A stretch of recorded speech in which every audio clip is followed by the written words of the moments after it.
With version 1.4 not too far away from us now, the highly anticipated Camellia will soon be dropping as the first character, which I know for sure many players are likely going to be picking her up on release. Given her amazing character design, insane looking animations, and having potential to be one of the best DPS characters in the game. So just for you to be fully prepared for Camellia's release, I'll be going through the Ascension and skill upgrade materials required to max out Camellia, her best team synergies, viable echo builds, weapons she can utilize, and for those that are still on the fence, whether you should summon for Camellia. Just before we jump into it, as always, would really appreciate it if you could subscribe to the channel for more WutheringWaves content and drop a like if you enjoyed the video.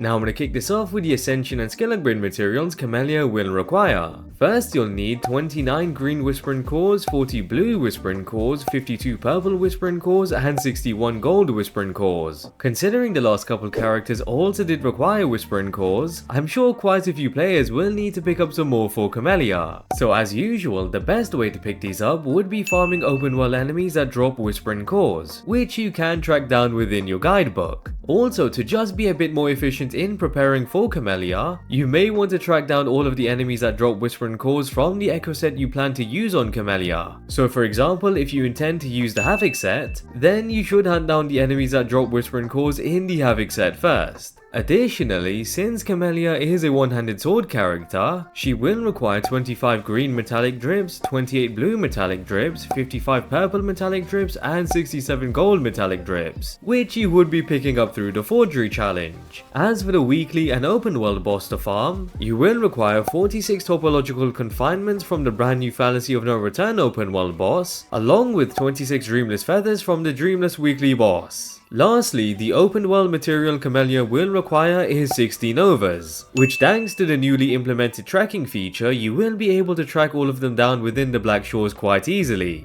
Also, 15 will be available from the Ku Money NPC in exchange for 45,000 credits. But considering you have ample time, you shouldn't really be burning credits for materials you can easily pick up. With everything combined, as usual, the shell credit requirement to use these materials is 2.2 million credits, so just ensure you do have enough. Also, if you are planning to pick up the signature weapon, of course this would mean you will require more credits, Whispering Cores, and metallic drips, so just bear that in mind. Now moving on to Camellia's team synergies, given that Camellia is a Havoc DPS character that deals damage mostly considered as basic attack damage, there will be an obvious choice for Camellia's best in slot sub DPS character, which is going to be Sanhua, as she does provide a 38% basic attack damage bonus through her outro skill. That paired with the ability of dealing great burst damage in a very short window and being capable of generating concerto energy extremely quick, will allow Sanhua to be an amazing sub DPS character for a hyper carry Camellia. So due to Sanhua being a 4-star character on top of everything and just synergizing extremely well with Camellia, does make her a great character to build up if you haven't already. As for the last slot, the Shorekeeper will definitely be the best character due to the ability to heal and provide insane buffs to the team, consisting of increasing crit rate and crit damage through her liberation. Also, since Sanhua, as I mentioned, is capable of generating concerto energy very quick, it would allow the team to rotate through the Shorekeeper's ultimate quite smoothly and will guarantee Camellia ample time with the crit rate and crit damage buffs provided. Now, due to Camellia playing quite similar to Changli, meaning that she can play as a hyper carry and as a dual DPS, there will be quite a few alternative team comps, as instead of Sanhua you could use Havoc Rover, which is a great all-rounder DPS capable of dealing amazing burst damage through Deliberation and Dreamless Echo. Also, considering that we should receive Havoc Rover's 4th wave band in version 1.4, especially since we didn't receive any during version 1.3, it would allow Rover to synergize even more with Camellia. Given Rover's Liberation and Heavy Attack will reduce enemies' Havoc resistance by 10% for 20 seconds, which will enable Camellia to deal more damage when you switch her back on. So Rover is definitely a great secondary DPS character that every player does have access to and likely has built up. Another alternative would of course be Danjin, given that she is an amazing DPS character herself and is in fact able to buff Havoc damage by 23% through her outro skill, which is certainly going to be an amazing damage buff for Camellia. So that paired with the monstrous burst damage Danjin is capable of, will also make her an amazing secondary DPS for Camellia. Now moving on to the more broad but solid secondary DPS characters, Changli, Yinlin and Baizhi all have traits within their kit that allow them to be either a great dual DPS or a sub DPS. Changli would play alongside Camellia more as a dual DPS, given she deals insane burst damage and will also be able to buff Camellia's liberation damage by 25%. With Yinlin and Baizhi, they would play alongside a hypercarry Camellia, as they are able to deal damage off field and build concerto energy quite quick, but will also be able to buff Camellia's liberation damage and resonant skill damage through their outro skills. So there are quite a few different team comps for Camellia, and maybe closer to her release, we will be able to narrow down the best playstyle and team comp for her. But as of now, it does seem to be a hypercarry comp with Sanhua, as she looks to be a perfect partner for Camellia. Now as for the best Echo builds for Camellia, again given she is a Havoc type character, the Sun Sinking Eclipse Echo set will be a great set for Camellia, as the 2-piece provides a 10% increase in Havoc damage, and as for the 5-piece effect, it provides a total of 30% additional Havoc damage through dealing basic attacks or heavy attacks, which is going to be perfect for Camellia since she is a basic attack damage dealer. Another Echo set would be the Lingering Tune set, as it is a great universal Echo set for most DPS characters.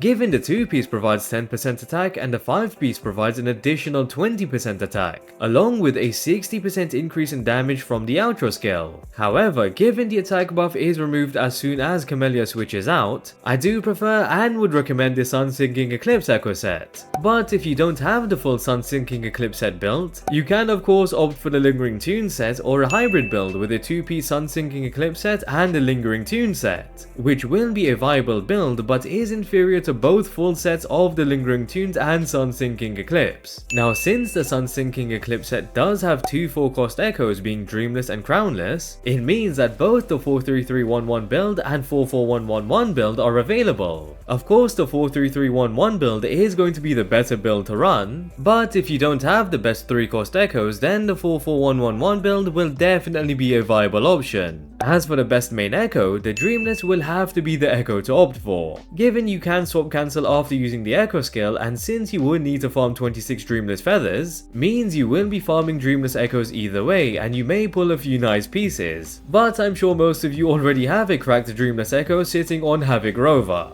Now moving on to the main stats to prioritize, the 4-cost will as usual want either crit rate or crit damage, and the one you opt for will pretty much depend on your weapon main stat and your echo substats. The 3-cost will want Havoc damage bonus and either Havoc damage bonus again or attack percent, and as for the 1-costs, attack percent would be the go-to. Now as for the substats, crit rate and crit damage will of course be priority, following with basic attack damage bonus and attack percent. Then with the last substat, it could be either energy recharge, liberation damage or resonant skill damage. So the Echo build is pretty straightforward, but again I'm sure most of you already have a solid set built on Havoc Rover, which means you will save a ton of time by swapping the set over if you don't intend to use Rover with Camellia. Now as for the weapons Camellia can utilize, as usual the signature weapon will definitely be the best in slot, and with Camellia's weapon in specific, it actually is a bit stronger than our current exclusive DPS weapons, as the main stat provides the standard 24.3% crit rate, but the passive is able to provide 12% attack and up to a 60% increase in basic attack damage bonus. Usually weapons will provide around a 48% increase in a specific bonus, so Camellia's weapon offering 60% is quite the jump, which makes it an amazing weapon for Camellia. However, since there are solid alternative options, I believe the signature weapon isn't that much of a must pull,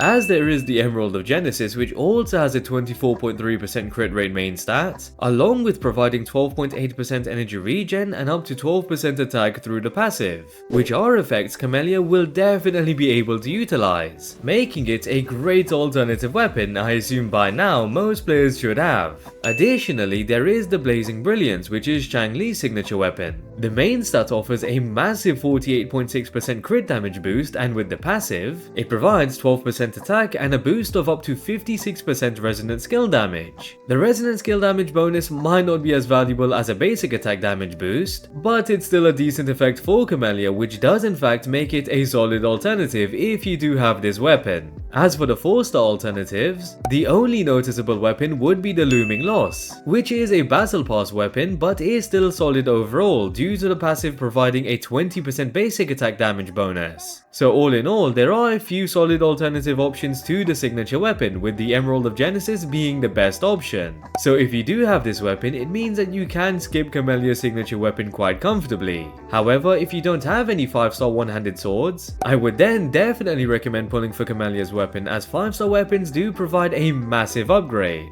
But just bear in mind, as massive as the basic attack damage bonus is from the passive, it is definitely more on the niche side of weapon effects. Now lastly, as for should you summon for Camellia, as always it is heavily dependent on your account situation and your preference. Given Camellia is a DPS character and definitely is looking to possibly be amongst the top 3 DPS characters in the game, there's no question that she will be an insane DPS character overall. So if your account is in need of a solid DPS character, you would not go wrong with picking her up, especially since she is quite a flexible character to play around with, as she can be utilized as a hypercarry DPS or a dual DPS. Additionally, as a hypercarry, her best in slot sub DPS is Sanhua, which is a 4-star character everyone has access to, meaning it would be very easy to build a powerful team around Camellia. So overall, Camellia being flexible in team building, able to potentially deal lots of damage, and has amazing animations with great character design, makes her an amazing DPS character to pick up if you do require one. With that being said, if you don't need another DPS character and you're able to clear Tower of Adversity with not much difficulty, then of course you can comfortably skip.